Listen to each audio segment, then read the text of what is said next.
Graça e paz.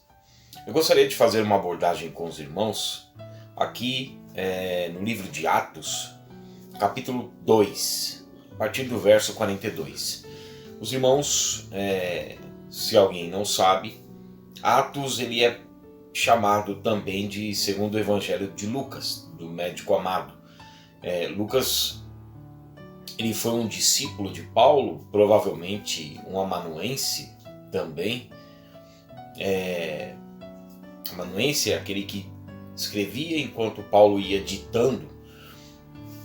E nós vemos lá no capítulo 1 de Lucas, do Evangelho de Lucas, dos versículos 1 a 4, que Lucas ele faz uma investigada apuração, uma apuração dos fatos. Ele se empenha em buscar toda a questão histórica e coloca tudo de forma coordenada.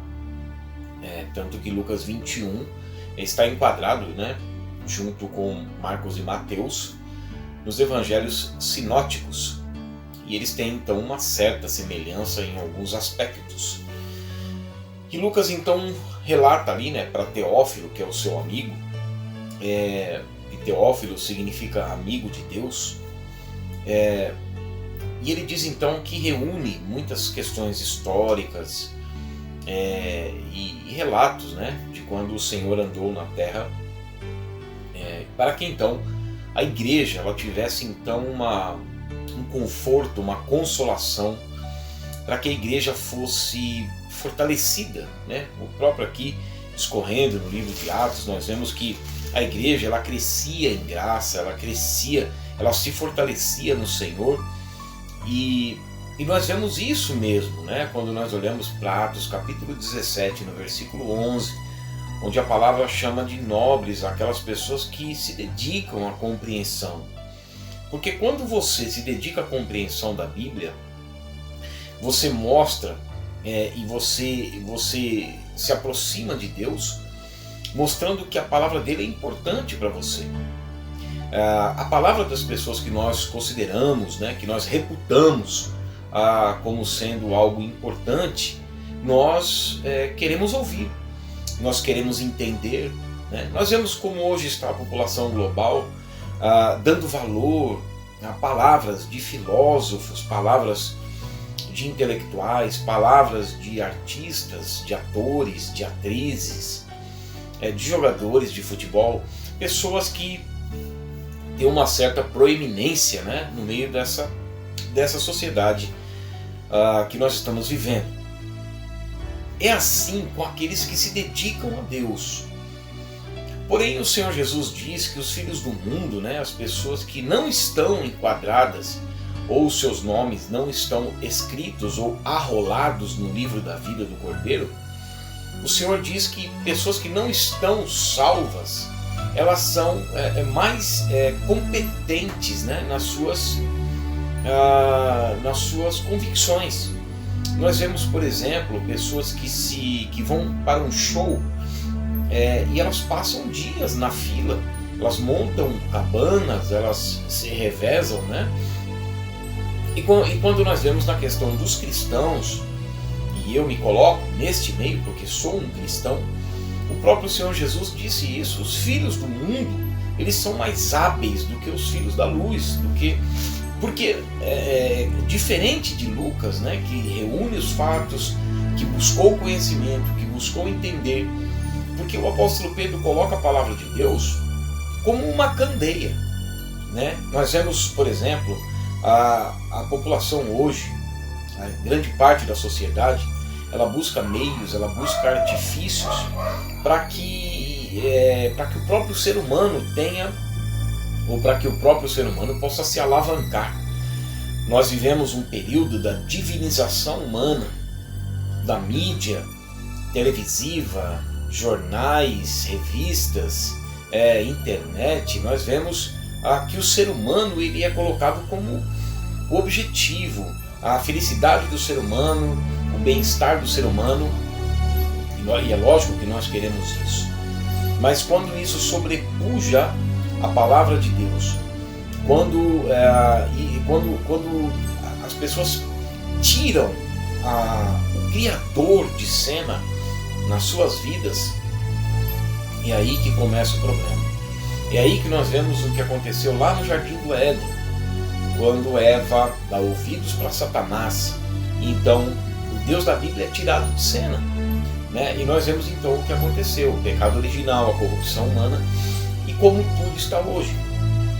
Então, os artifícios que são usados hoje é para que o ser humano olhe para dentro de si, olhe para dentro de você, o Deus que está dentro, o Deus que praticamente você é um Deus, você é o seu próprio Deus, você é competente, você é capaz. E quando nós olhamos no Salmo 121, nós vemos o contrário. Dentro de nós, dentro do ser humano, só existe medo, angústia, tristeza. Nós não temos capacidade em nós mesmos. A Bíblia diz que não há um justo sequer. Ninguém pode se salvar. Ninguém pode se autopromover na questão espiritual, na questão emocional. Existem paliativos, mas aquilo que verdadeiramente, como o Senhor Jesus diz, esses paliativos, eles são a paz que o mundo dá. E o Senhor Jesus disse isso: deixo-vos a paz, a minha paz vos dou, não vou lá dou como o mundo a dá. Então o salmista diz o seguinte: elevo os meus olhos para os montes, não para dentro de mim. Elevo os meus olhos para os montes, de onde me virá o socorro? O meu socorro vem do Senhor que fez os céus e a terra.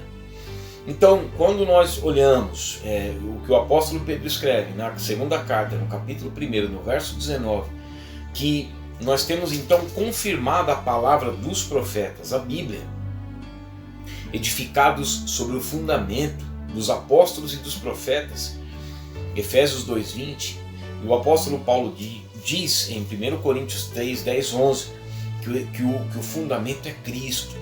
Cristo é a pedra angular, uma abóboda, e aquela pedra angular, pedra de esquina, é aquela que foi posta como principal, é a sustentação da obra, é a sustentação da casa.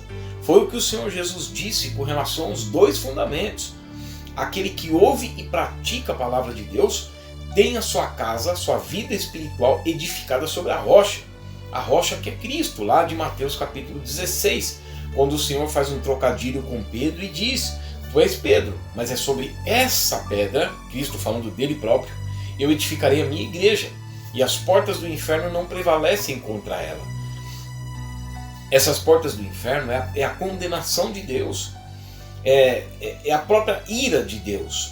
Nós vemos isso no Jardim do Éden, quando o Senhor orienta Adão e Eva dizendo: não coma da árvore do conhecimento do bem e do mal, do fruto dela, porque no dia em que dela comerdes, certamente morrerás. Então, a ira de Deus sobre o ser humano. Cristo foi a restauração da comunhão com Deus, e somente aqueles que creem em Cristo são incluídos então na nova aliança. E sobre esses, e aí é a igreja, as portas do inferno, a ira de Deus não prevalece contra ela, não vai ter força contra ela por meio do sangue de Cristo, por causa do sangue de Cristo, que é o sacrifício salvífico do Senhor, a obra expiatória do Senhor. Então o apóstolo Pedro mostra isso, que nós temos confirmado a palavra dos profetas, tendo Cristo como fundamento, e fazemos bem em entender essa palavra. É aí que entra a disposição daqueles que são nobres, como em Atos 17:11 fala. Os de Beré são mais nobres do que os de Tessalônica, porque receberam a palavra de Deus com alegria, de bom grado, e dia a dia examinam para ver se as coisas eram de fato assim, são de fato assim. É uma obediência àquilo que o Senhor diz em João 5:39. Examinai, pois, as Escrituras, porque vocês julgam ter nelas a vida eterna, e são elas que testificam de mim. Então é só isso que vai iluminar o nosso interior, porque a lâmpada de Deus, que é a palavra, luz para o meu caminho, lâmpada para os meus pés e luz para o meu caminho, é a tua palavra. Então Salmo 119, 105. Por isso que em Efésios 5,14 diz isso: desperta, ó tu que dorme, levanta-te dentre os mortos e Cristo te iluminará. A exposição da palavra de Deus dá luz e entendimento aos simples. Então é isso que Pedro disse na segunda carta, no capítulo 1, verso 19. Se temos confirmado a palavra dos profetas, eu creio que é a verdade? Creio, é bom para mim isso. Então o que eu faço? Eu procuro entendê-la, e fazemos bem em entendê-la. porque é como uma candeia que brilha em lugar tenebroso, e até que a luz da alva nasce em nossos corações. E aí então nós somos confirmados com graça. Nós então somos imergidos no corpo de Cristo, e estamos em Cristo, que é um termo que ocorre mais de 100 vezes no Novo Testamento. Então, quando nós vemos em Atos 2,42, quando a palavra diz que a igreja estava reunida e perseveravam unânimes todos os dias, e perseveravam na doutrina dos apóstolos. A doutrina é o que encabeça a vida cristã, é o didaché do grego, conjunto de ensinamento. Então, perseveravam na doutrina, porque nós estamos vivendo num mundo que está na contramão. Nós estamos na contramão. O Senhor diz em Mateus 10, 24 e 25, que se chamaram Beelzebul ao dono da casa, o que se dirá dos criados? Não está o servo acima do seu senhor, e nem o discípulo acima do seu mestre. Em 2 Coríntios capítulo 5, a partir do verso 18 até o 21, mostra que nós somos embaixadores de Cristo. Então nós apregoamos, nós pregamos, nós anunciamos a palavra do Deus Todo-Poderoso, do Criador, que está sendo rejeitado pela população global. Então, como nós vamos ser aceitos? Nós estamos em uma terra pregando a palavra de um rei verdadeiro, Basileia do grego. Por isso que a palavra diz em Mateus capítulo 5, verso 3, bem-aventurados os pobres ou os humildes de espírito, porque deles é o reino dos céus, já é o reino dos céus. São aqueles que se despojaram de tudo, tendo o mesmo sentimento de Cristo, de Filipenses 2,5, o qual não julgou por usurpação ser igual a Deus, antes a si mesmo se esvaziou. Então a característica de um verdadeiro cristão é o esvaziamento do seu eu, do seu ego, porque não se põe remendo novo em pano velho, nem vinho novo em odre velho, porque haverá ruptura. A palavra de Deus não bate com as nossas opiniões, e a palavra de Deus é que prevalece. Então, quando nós nos colocamos em humildade e submissão, nós passamos a fazer parte do reino de Deus pelo sangue de Cristo, e esse reino é o Basileia do grego. Então agora tem um novo domínio, e nós anunciamos a palavra desse rei. Nós nos arrependemos, porque é como Jesus diz em Mateus 4,17, arrependei-vos porque está próximo o reino dos céus. E no versículo 19 de Mateus 4, o Senhor Jesus chama para trabalhar. Vinde após mim e vos farei pescadores de homens, porque foi para isso que a igreja foi chamada. Lá de 1 Pedro capítulo 2, versos 5 e 9, para ser como uma nação sacerdotal, uma raça eleita, um sacerdócio real, sacerdócio santo, a fim de proclamar as virtudes daquele que nos chamou das trevas para a sua maravilhosa luz. E aí entra a luz novamente, que é a palavra de Deus. Então, Pedro diz isso, é como uma candeia que brilha em lugar tenebroso até que a luz da alva nasce em nossos corações. Essa candeia é a doutrina, é o conjunto de ensinamento bíblico que vai nos fazer, de fato, a cada dia, ser educados pelas Escrituras. Para quê?